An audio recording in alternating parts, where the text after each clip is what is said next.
ஆகாஷவாணி.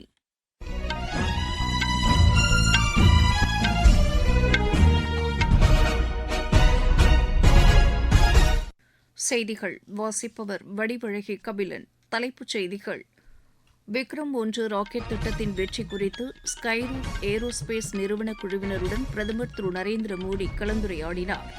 பிரதமரின் நகர்ப்புற வீட்டு வசதி திட்டத்தின் 2ஆம் கட்டத்தின் கீழ் 99 லட்சம் வீடுகள் பயனாளிகளிடம் ஒப்படைக்கப்பட்டுள்ளதாக மத்திய அரசு தெரிவித்துள்ளது. பொம்மை உற்பத்தி துறைக்கு ஆதரவு அளிக்கும் வகையில் பணிக்குழு அமைக்கப்படும் என்று மத்திய அரசு அறிவித்துள்ளது. மேகாலயாவில் மின்சார வாகனங்கள் வாங்குவோருக்கு 25,000 ரூபாய் ஊக்கத்தொகை வழங்குவதற்கு அம்மாநில அமைச்சரவை ஒப்புதல் அளித்துள்ளது. காமன்வெல்த் டேபிள் டென்னிஸ் சாம்பியன் போட்டியின் முதல் ஆட்டத்தில் இந்திய ஆடவர் மற்றும் மகளிர் அணிகள் வெற்றி பெற்றன. இனி விரிவான செய்திகள். பிரதமர் திரு நரேந்திர மோடி ஸ்கைரூட் ஏரோஸ்பேஸ் நிறுவனத்தைச் சேர்ந்த திரு பவன் சந்தனா, திரு நாகா பரத் தாக்கா ஆகியோருடன் கலந்துரையாடினார்.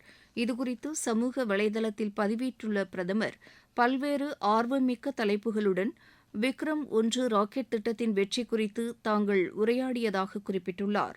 அவர்களுடைய எதிர்கால திட்டங்கள் குறித்து கேட்டறிந்து மகிழ்ச்சி அடைந்ததாகவும் அவர் கூறியுள்ளார். அவர்களுடைய திறன், லட்சியம், நேர்மறையான மனப்பான்மை ஆகியவை நாட்டின் தனியார் விண்வெளி சூழலை பிரதிபலிப்பதாக அவர் தெரிவித்துள்ளார். ஸ்கைரூட் ஏரோஸ்பேஸ் குழுவினருக்கு தமது வாழ்த்துகளையும் பிரதமர் தெரிவித்துக் கொண்டுள்ளார். நாட்டின் மின் உற்பத்தி துறையில் நிலக்கரி இறக்குமதியை சார்ந்திருப்பதை குறைக்க மத்திய அரசு பல்வேறு நடவடிக்கைகளை மேற்கொண்டு வருவதாக அத்துறைக்கான மத்திய இணையமைச்சர் திரு சதீஷ் சந்திர தூபே கூறியுள்ளார். மாநிலங்களவையில் கேள்வி நேரத்தின்போது இதனை தெரிவித்த அவர், 2024-25 நிதியாண்டில் 62.5 மில்லியன் அளவிற்கு நிலக்கரி இறக்குமதி செய்யப்பட்ட நிலையில் கடந்த நிதியாண்டில் 45.4 மில்லியன் டன் அளவிற்கு மட்டுமே இறக்குமதி செய்யப்பட்டதாக தெரிவித்தார். அனல்மின் நிலையங்களுக்கான நிலக்கரி இறக்குமதி 27% குறைந்துள்ளதாகவும் திரு சதீஷ் சந்திர தூபே குறிப்பிட்டார். பிரதமரின் நகர்ப்புற வீட்டு வசதி திட்டத்தின் 2ஆம் கட்டத்தின் கீழ் 99 லட்சம் வீடுகள் பயனாளிகளிடம் ஒப்படைக்கப்பட்டுள்ளதாக மத்திய அரசு தெரிவித்துள்ளது.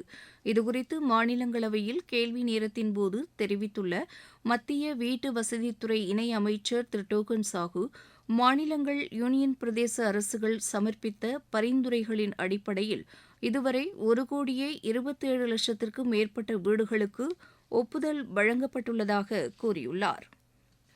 மேகாலயாவில் மின்சார வாகனங்கள் வாங்குவோருக்கு 25,000 ரூபாய் ஊக்கத்தொகை வழங்குவதற்கு அம்மாநில அமைச்சரவை ஒப்புதல் அளித்துள்ளது. வாகனங்களுக்கான பதிவு கட்டணமும் கிடையாது என்று தெரிவிக்கப்பட்டுள்ளது. மேகாலயாவில் தற்போது 5,000க்கும் மேற்பட்ட மின்சார வாகனங்கள் இயங்கும் நிலையில் அதன் எண்ணிக்கையை அதிகரிக்கும் வகையில் மாநில அரசு இந்நடவடிக்கையை மேற்கொண்டுள்ளது. மகாராஷ்டிரா ஆசிரியர் தகுதி தேர்வு வினாத்தாள் கசிவு வழக்கில் முக்கிய குற்றவாளி பிவாண்டி நீதிமன்றத்தில் சரணடைந்தார். இதன் மூலம் இவ்வழக்கில் கைது செய்யப்பட்டுள்ளவர்களின் எண்ணிக்கை 15ஆக அதிகரித்துள்ளது. தேர்வு முறைகேடு தொடர்பாக சம்பந்தப்பட்ட மற்றவர்கள் குறித்தும் காவல்துறையினர் தொடர்ந்து விசாரணை மேற்கொண்டு வருகின்றனர். நீங்கள் கேட்டுக்கொண்டிருப்பது ஆகாஷவாணியின் செய்தி அறிக்கை. ஊரக வளர்ச்சிக்கான புதிய அத்தியாயம். வளர்ச்சியடைந்த இந்தியாவிற்கான ஊரக வேலைவாய்ப்பு உறுதி மற்றும் வாழ்வாதார சட்டம் செயல்பாட்டிற்கு வந்துள்ளது. இந்த சட்டம் வருடத்திற்கு 125 நாட்கள் வேலையை உறுதி செய்கிறது. இதில் வாரந்தோறும் ஊதியம் வழங்கப்படுவது கட்டாயமாக்கப்பட்டுள்ளது. நாள்தோறும் குறைந்தபட்சம் 300 ரூபாய் ஊதியத்தை இந்த சட்டம் உறுதி செய்கிறது. பணி முடிந்த 15 நாட்களுக்குள் ஊதியம் வழங்குவதை உறுதி செய்வதற்கான அம்சங்களும் இதில் இடம்பெற்றுள்ளன. ஊதியம் காலதாமதமாக வழங்கப்பட்டால் அதற்கான இழப்பீட்டுத் தொகைக்கும் இதில் வகை செய்யப்பட்டுள்ளது. வளர்ச்சியடைந்த இந்தியாவிற்கான பயணத்தில் மோடி அரசு தொடரும் சீர்திருத்த நடவடிக்கைகள்.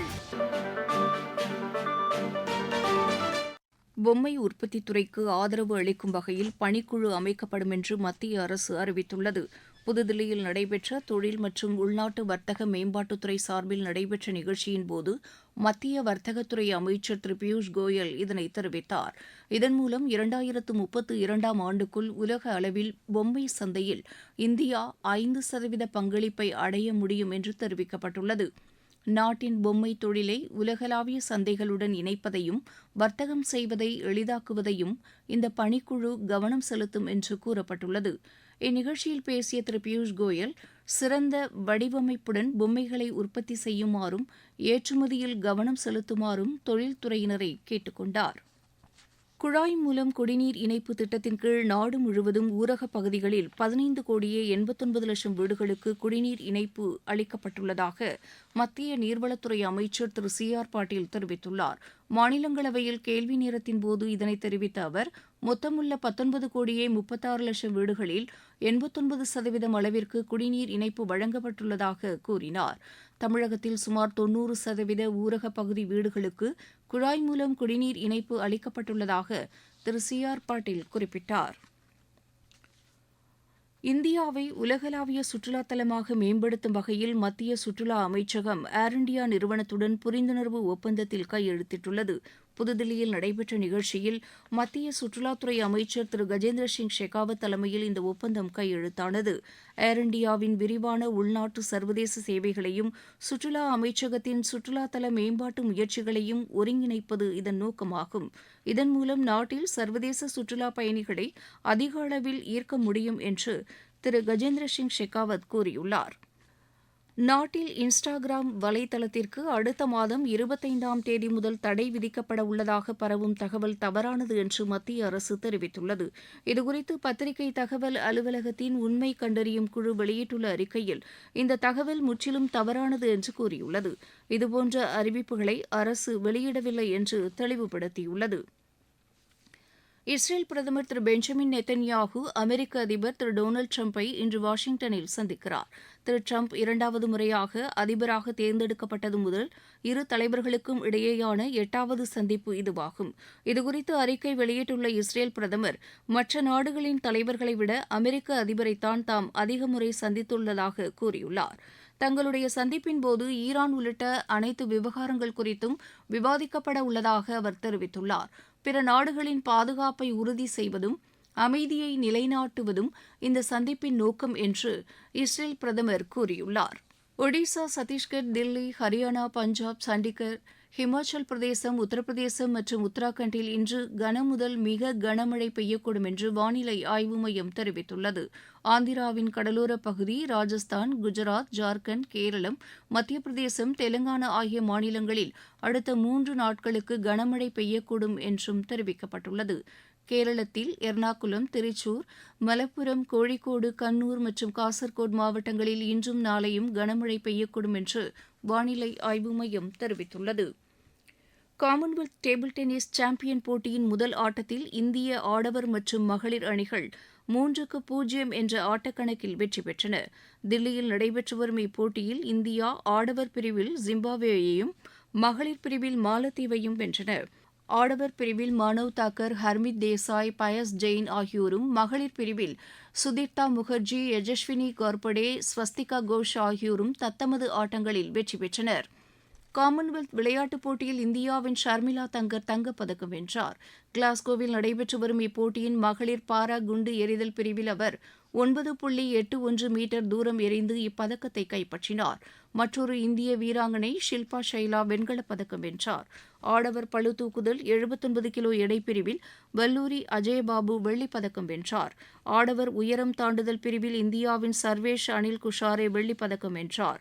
மகளிர் 58 கிலோ பளு தூக்கும் பிரிவில் இந்தியாவின் பிந்தியா ராணி தேவி வெண்கலப் பதக்கம் வென்றார். இப்போட்டியில் இந்தியா இதுவரை 2 தங்கம், 5 வெள்ளி, 3 வெண்கலப் பதக்கங்களை வென்று பதக்கப்பட்டியலில் 8வது இடத்தில் உள்ளது. தேசிய ஜூனியர் ஹாக்கி சாம்பியன் போட்டி கோவையில் இன்று தொடங்குகிறது. அடுத்த மாதம் 8ஆம் தேதி வரை இப்போட்டி நடைபெறவுள்ளது. மீண்டும் தலைப்புச் செய்திகள். விக்ரம் 1 ராக்கெட் திட்டத்தின் வெற்றி குறித்து ஸ்கைரூட் ஏரோஸ்பேஸ் நிறுவன குழுவினருடன் பிரதமர் திரு நரேந்திர மோடி கலந்துரையாடினார். பிரதமரின் நகர்ப்புற வீட்டு வசதி திட்டத்தின் 2ஆம் கட்டத்தின் கீழ் 99 லட்சம் வீடுகள் பயனாளிகளிடம் ஒப்படைக்கப்பட்டுள்ளதாக மத்திய அரசு தெரிவித்துள்ளது. பொம்மை உற்பத்தி துறைக்கு ஆதரவு அளிக்கும் வகையில் பணிக்குழு அமைக்கப்படும் என்று மத்திய அரசு அறிவித்துள்ளது. மேகாலயாவில் மின்சார வாகனங்கள் வாங்குவோருக்கு 25,000 ரூபாய் ஊக்கத்தொகை வழங்குவதற்கு அம்மாநில அமைச்சரவை ஒப்புதல் அளித்துள்ளது. காமன்வெல்த் டேபிள் டென்னிஸ் சாம்பியன் போட்டியின் முதல் ஆட்டத்தில் இந்திய ஆடவர் மற்றும் மகளிர் அணிகள் வெற்றி பெற்றன. இத்துடன் இந்த செய்தி அறிக்கை நிறைவு பெற்றது.